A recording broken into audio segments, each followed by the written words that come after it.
హర్ష సాయి అలాగే రవి గారి issue betting యాప్ని ప్రమోట్ చేస్తున్నారని ఒకళ్ళ మీద ఒకళ్ళు ఇష్యూస్ చూస్తున్నాం. యాజ్ అడ్వకేట్గా అసలు ఈ బెట్టింగ్ యాప్ని ప్రమోట్ చేయడం అనేది ఈ ఇష్యూకి సంబంధించి మీ అభిప్రాయం ఏంటి? ఇప్పుడు బెట్టింగ్ యాప్స్ని ప్రమోట్ చేయడం అంటే కనుక లీగల్గా చట్ట ప్రకారం అనుమతి ఉన్న వాటిల్ని ప్రమోట్ చేసుకోవడానికి ప్రతి ఒక్కళ్ళకి కూడా రైట్ ఉందండి.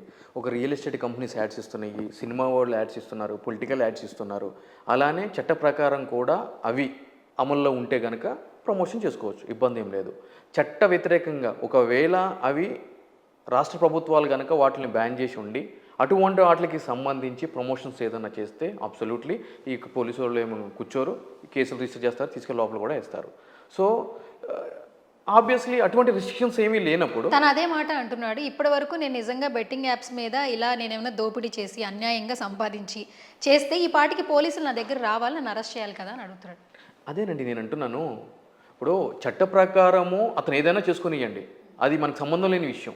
ఎందుకంటే అతనికి ఫేస్ వాల్యూ ఉంది, బ్రాండింగ్ ఉంది, దీపం ఉన్నప్పుడు ఇల్లు చక్కబెట్టుకోవాలనే థియరీ ఉంది, చక్కబెట్టుకుంటున్నాడు. మనకు చేత కాదు, మనతోటి కాదు, మనం ఎదగాలంటే ఏం చేయాలి? ఎదిగేటోడిని వెనక పట్టుకోవాలి, ఇదికుంటే వెళ్ళిపోవాలి వాడితోటి. నేనేమంటున్నానంటే ఒకవేళ చట్ట వ్యతిరేకమైంది అని అనుకోండి, అది చట్ట వ్యతిరేకమైన చర్య అనుకోండి, చట్టాలు ఉన్నాయి, పోలీసులు ఎన్ఫోర్స్మెంట్ ఏజెన్సీస్ ఉన్నారు, వాళ్ళు ఊరుకోరు. సో ఆయన ఏదో ఆయనకున్న బ్రాండింగ్ మీద చేసుకుంటున్నాడు. అయితే అది నైతికమా అనైతికమా అనేది నేను మాట్లాడను, ఎందుకంటే మాట్లాడే హక్కు మనకు లేదు. ఎవరు నైతికంగా ఉన్నారు, ఎవరు అనైతికంగా ఉన్నారు? ఇన్ఫ్యాక్ట్ అటువంటి వ్యక్తుల్ని ఇంటర్వ్యూ చేసే ఛానల్స్ కూడా నేను అంటున్నాను, మీరన్నీ కరెక్ట్గానే చేస్తున్నారా? మీరన్నీ నిజాయితీ వైపు ఉంటున్నారా? కాదు కదా. ఎవరు డబ్బులు ఇస్తే వాళ్ళ వైపు ప్రమోట్ చేస్తారు, వాళ్ళు ఏం చేసినా కూడా వాళ్ళ వైపు. సో ఇవన్నీ మాట్లాడే రైట్ వాళ్ళకి లేదు, ఇన్ఫ్యాక్ట్ నాకు కూడా లేదు. చట్ట వ్యతిరేకంగా చేస్తే చెప్పండి, నేను చెప్తాను ఈ సెక్షన్ ప్రకారం వీళ్ళు ఎందుకు నిమ్మక నీరెత్తినట్లు వహిస్తున్నారు, ఇది చేయాల్సిందే అని చెప్పాను.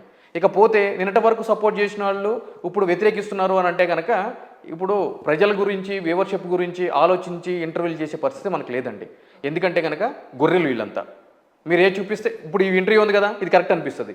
రేపొద్దున ఇంకొక ఇంటర్వ్యూ చేశారనుకోండి, నేను తిడతా, అది కరెక్ట్ అనిపిస్తుంది. గొర్రెలు ఉంది కదా, ఎట్టంటే పోతాయి.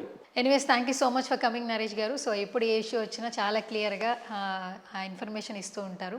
అండ్ ఈరోజు లావణ్య రాజధాని ఇష్యూకి సంబంధించి కూడా చాలా కథనాలు చూస్తున్నాం కాబట్టి సో మీ పాయింట్ ఆఫ్ వ్యూ ఎలా ఉంది అని చెప్పి ఇంటర్వ్యూకి పిలిచాం. Thank you so much once again. Last but not least, మీరు ఇంటర్వ్యూ అయిపోయిన తర్వాత ఒక కమిషనర్ ఆఫీస్లో 1+1 గన్మెన్ అప్లై చేసుకోండి మీరు. ఎందుకంటే కనుక ఇటువంటి వాళ్ళు తీసుకొచ్చి రెచ్చగొడుతుందని చెప్పి మీ మీద కూడా పడే అవకాశాలు ఉన్నాయి కాబట్టి అది కూడా చేయండి. ఓకేనా? ఓకే, థ్యాంక్ యూ అండి. అప్పుడు కూడా మీరే నాకు లాయర్ అవుతారు కాబట్టి ప్రాబ్లం నేనే ఇప్పిస్తానండి, ఇది అయిపోగానే ఇప్పిస్తా, వెళ్దాం కమిషనర్.